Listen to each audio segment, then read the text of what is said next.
Hello everyone. Today I'm gonna be presenting you the topic young adulthood. Firstly, I'm gonna make a little introduction about the topic and then I'm gonna give you some statistical and theoretical facts and I'm gonna mention young adulthood's problems and at the end I'm gonna propose you an intervention.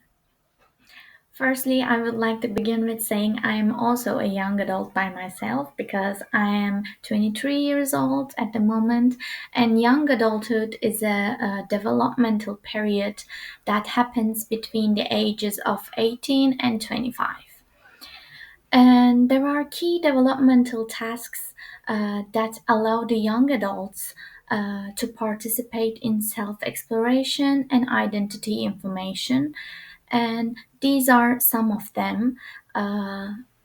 Like this stage is characterized mostly with increased autonomy and identity exploration, career decisions, and relationship developments. In 2000, there's a new term proposed by Arnett, which is emerging adulthood. And he is saying that this is a life stage, not exactly adolescence and not exactly a full adulthood. It is something in between. And this emerging adulthood can be characterized by individual variability, semi autonomy, identity exploration, and changing worldviews. I also would like to mention Erikson's theory of psychosocial development. It gives us 8 consecutive stages across the human lifespan. And young adulthood is actually consisting two of them. First one is identity versus confusion, and second is intimacy versus isolation. During adolescence, the main task is identity formation.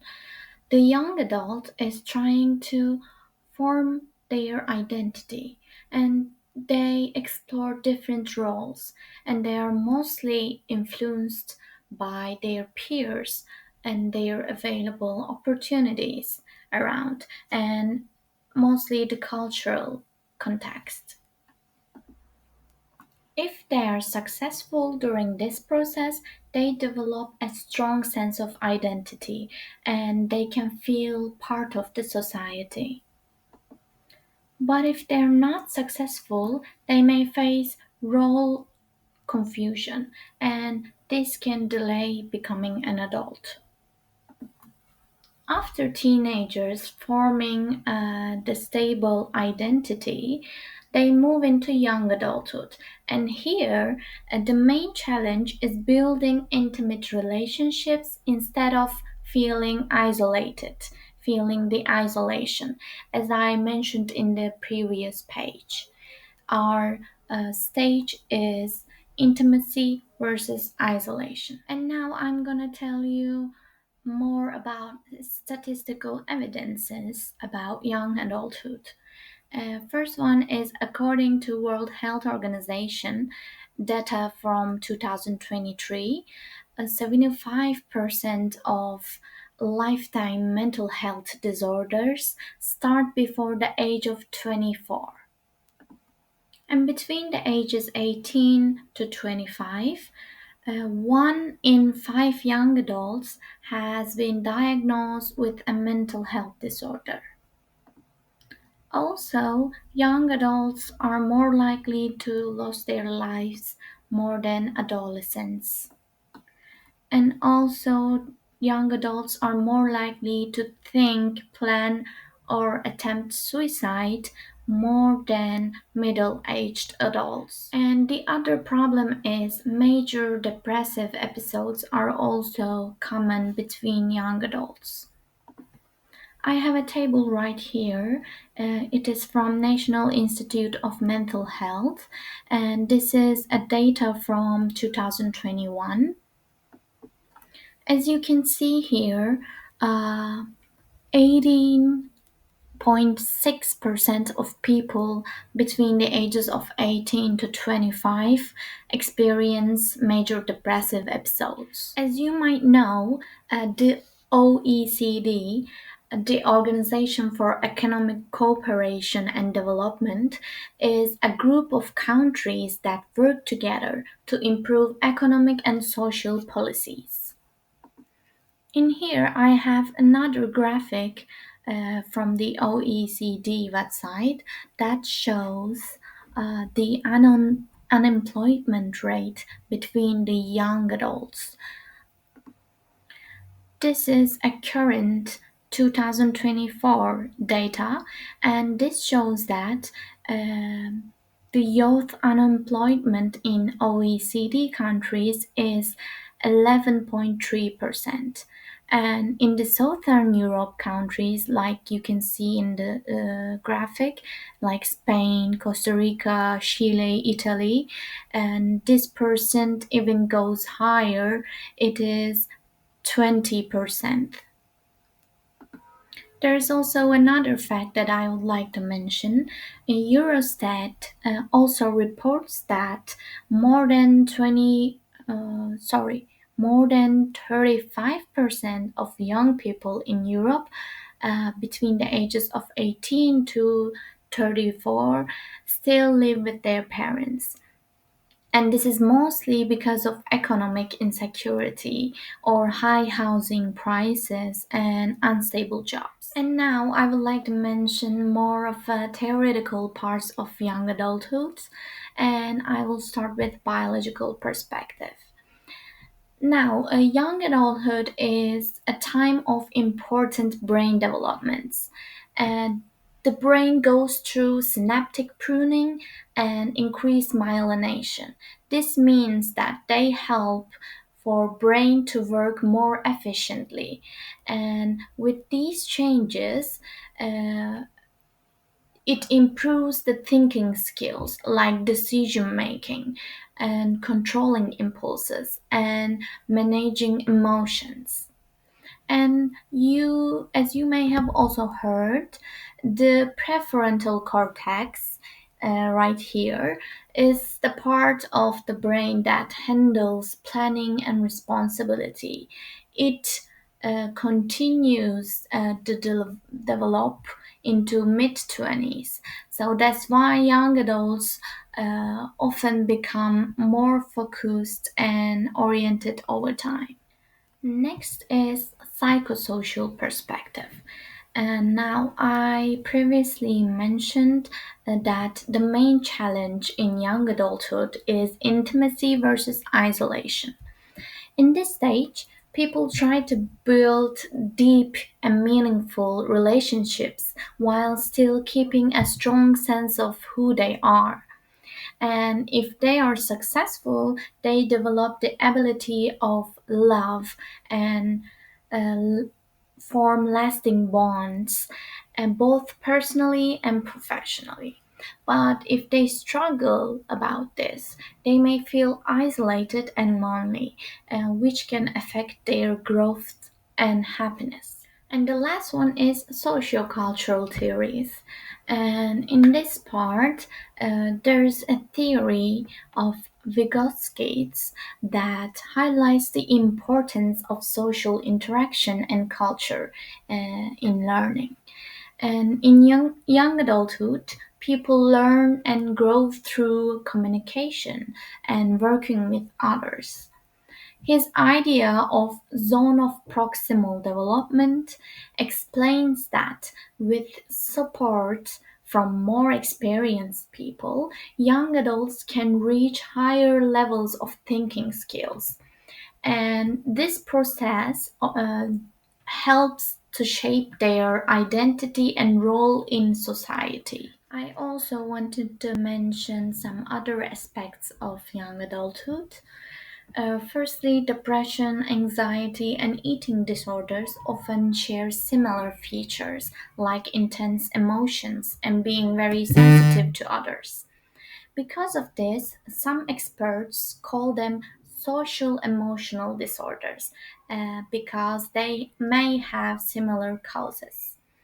And there is also evidence that these disorders can affect identity development. When these symptoms are severe, it becomes harder for young adults to form a clear sense of identity, especially in late adolescence. And some research shows us that teenagers and young adults with underdeveloped identities are more likely to have body related psychological issues like eating disorders and somatic symptoms, which means uncomfortable physical feelings without a clear medical cause. As you may also know, during adolescence, the body goes through many changes, which can create uncertainty and confusion about how one looks. And Erickson mentioned in his lifespan theory that feeling comfortable in your own body is an important part of building a strong identity. This is because appearance plays a big role in how teenagers see themselves. And of course, there are new theories about identity development, but Erickson's theory is still one of the most important and widely used theory. And according to the Erickson, identity development happens throughout life, but adolescence is a key stage. During this time, people start to ask big questions like who am I? What do I care about? What do I want to do with my life? During this process, young people often face a crisis as they try to figure out which values, goals, and identities they want to accept. And this crisis can lead to two different type of things. First is identity synthesis, where they develop a clear and stable plan for their future, or this can result to identity confusion, which means feeling mixed up and unsure about their own direction in life. And then there is another case. This confusion lasts longer and becomes identity diffusion, where a person feels a fragmented or broken sense of self. And Erickson also said that identity is very important, not just for growing into adulthood, but also it is linked to mental health. And when it comes to problems during young adulthood, there are some important terms that we need to know, and I would like to mention. First is meaning making. Meaning making is the ability to think about the important life events and learn from them to make better choices in the future. And this skill becomes really important during young adulthood. It helps people to find purpose in their life and their experiences and plays a key role in identity development. And meaning making usually starts in late adolescence as abstract thinking improves with brain development because it is closely tied to self growth and it is seen as a central task during this stage of life. And identity development, as I previously mentioned, is actually a simple term that means moving successfully from adolescence into adulthood. And young people need to take an active role in shaping their personal identity. And at the same time, staying connected to the family and friends is also very important. Together, these factors help build a strong base for future success and make it easier to handle life's challenges later on. The main problems and the main terms that we are going to be discussing about young adulthood is identity diffusion and directionlessness. Identity diffusion is when a person hasn't committed to any clear identity. Some people in this stage might still be exploring, while others may not be thinking about it at all. And because they don't have a stable sense of self, they are more easily influenced by others and social pressures. This uncertainty can lead to negative outcomes, especially in young adulthood. And staying stuck in this identity diffusion can be linked to two different risk factors, and actually, they are also important terms. First one is ruminative exploration, which means overthinking or constantly worrying about your options without making a decision. And the other term is reconsideration of commitment. And this is when someone questions if their current path really matches who they are or who they want to be. And when it comes to my intervention proposal, it will be identity and future workshops. And what I mean by that, and what my aim is, to help participants gain personal insight into identity, career, and life direction, and to guide them in taking concrete steps toward their goals. This workshop will be completed in 5 stages, and first one is called Know Yourself, and this will be done with an individual sessions with a consultant. First step is to simply think about your values, strengths, and areas of interests, and you can note it down. And at the second step, you can create an identity map by simply answering who am I or who do I want to be. And second stage is called determine your direction. And in this stage, the first step is to develop 3 different future scenarios as a life design. You can think about 3 different future options that you would like to consider and write it down. And as the second step, you can explore and structure alternative career paths and lifestyles based on your identity and goals. As the third step, which is called mini experience modules, you can gain real life experience by going through a short term internships by volunteering or mentorship pairing. And you can learn by doing and reflecting in this stage. And in the first step, that is called psychoeducation sessions, it can be worked with a consultant again, where they give seminars or short lectures about it. That skills such as coping with uncertainty, decision making, and managing anxiety. And in this way, it strengthens emotional and mental tools for navigating life transitions. And at the last step, me after 1 year plan, the participant creates an action plan, an individual action plan with clear goals and practical steps. And they leave the workshop with direction and motivation to shape their path forward. And why I think this workshop will work and why I offered it at the first place, because it approaches the identity problem directly and multidimensionally.